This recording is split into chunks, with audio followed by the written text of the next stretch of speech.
All right, so today I wanted to talk about a quote that I seen from Thomas Sowell, and he says, "Some Americans will never appreciate America until they have helped destroy it and have begun to suffer the consequences." Now, for all the Canadians out there, I would add Canada as well to this scenario. But he makes a very good point. He makes an incredibly good point because this is something we're seeing in real time. Like, look at the amount of people that support these lockdowns, knowing full well. Again, anybody with half a brain at this point should be able to figure out that the lockdowns are having no effect on the spread. Like, look at Quebec, look at Ontario. Again, these are the places that have had some of the strongest restrictions this whole time, but yet they're the provinces that have been hit the hardest. Quebec, by far, when you add deaths per capita, right?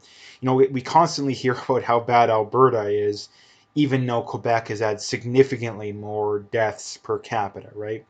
So that's just the propaganda aspect of it too. There's a concerted effort to smear anyone who's a conservative or even resembles a conservative these days. And I think the reason why Doug Ford isn't smeared in the same way Kenny is that Doug Ford's not a conservative. He's probably the biggest fake out there. Even Jason Kenney's a fake, at least to most degree.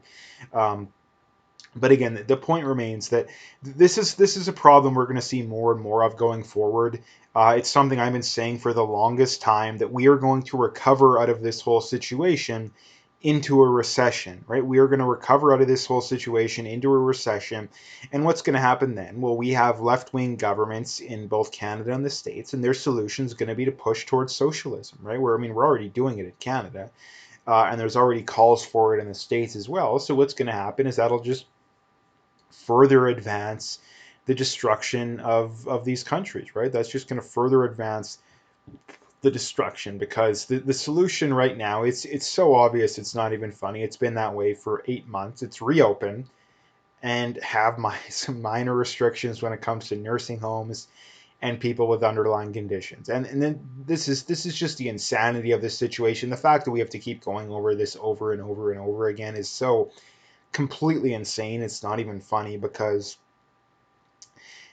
again, if the restrictions worked, if lockdowns worked, if mask mandates worked, they would have done it long ago. If lockdowns worked, if mask mandates worked, we wouldn't have mask mandates or lockdowns anymore. And there's no debate on that because, the thing that the crazy idiots who support this stuff say is, oh, there's not enough people following the rules. Well, like I've been pointing out for a long time now, I distinctly remember when it comes to the mask mandates, all these idiots saying, "Oh, if only a small percentage of people wore masks, it would help out still." And okay, well, did it help out? No, it didn't. So they can shut their mouths about that garbage because I'm really tired of having to bring it up over and over again. Same thing goes for Christmas too, right? It's we got to keep things locked down because people got together over Christmas even though it was technically illegal to get together over Christmas. So again, like this is the insanity of these people. The cognitive dissonance of these people is absolutely off the charts, right? It's absolutely off the charts. And that on one hand, and again, the definition of cognitive dissonance is basically, holding entirely contradictory worldviews, at once, basically.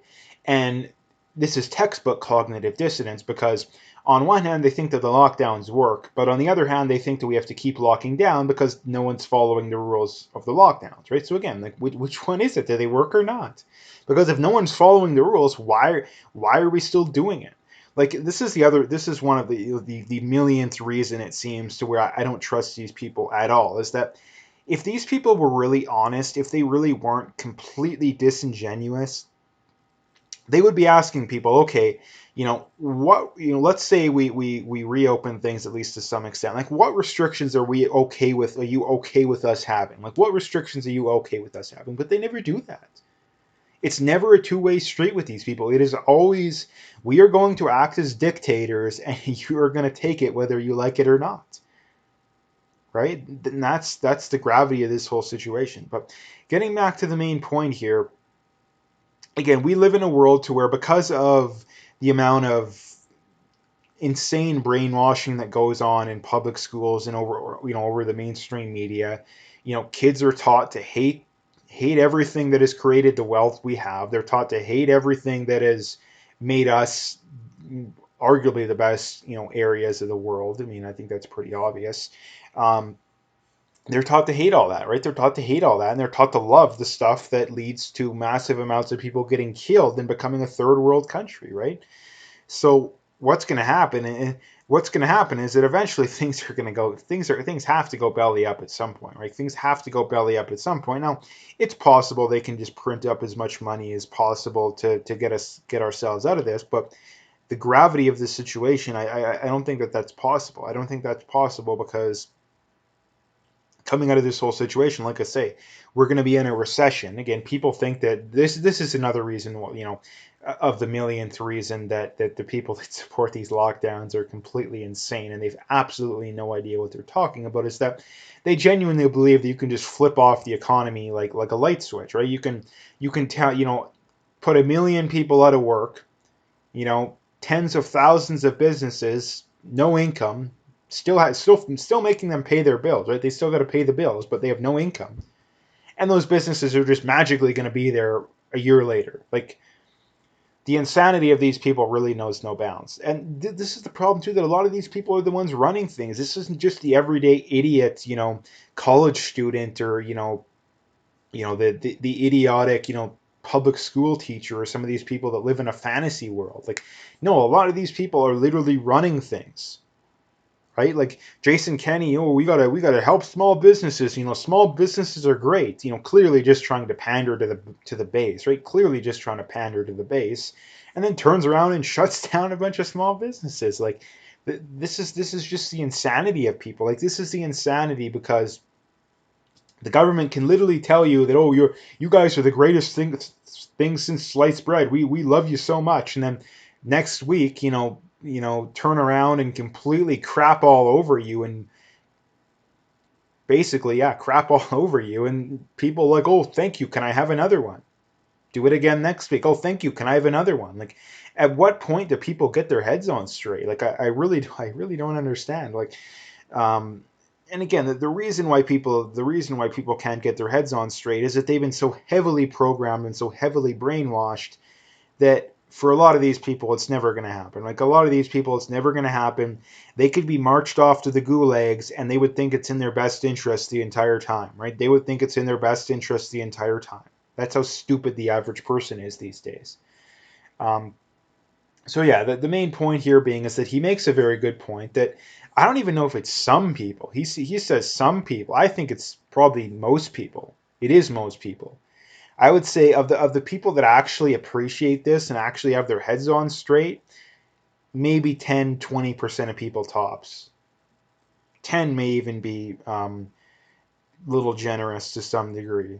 Like, seriously, like, that's where we're at. That it's such a small percentage of people are holding the system together that it's really not even funny. Like, we are hanging on by a thread right now, and a lot of people think we're doing just fine. Like, and that's another reason why. The collapse is going to be so bad, is that a lot of people think that things are just perfectly fine, that everything's all hunky dory, and when you think that and things collapse like that, it hits you with a ton of bricks, right? It hits you hard. But if you know that it's coming, well, you know that it's coming. So at least you've had some time to plan it out, right? So that's something that I would be suggesting right now is, have a plan for that. And, number two, I mean, try and wake up as many people as you can. But anyway, that's what I wanted to bring up today. If you liked the video, make sure you hit that like and subscribe if you haven't already. Make sure you check out those links below. Um, Follow me on those other platforms. I can't emphasize that enough, how important that is, because again, YouTube, Twitter, all these mainstream platforms are cracking down more and more by the day, it seems. So again, make sure you check out those other platforms. Follow me there. If you want to donate, you can do that as well. Again, I would appreciate whatever support I can get. But like I say, check out those links. Stay tuned for more, and have a good day.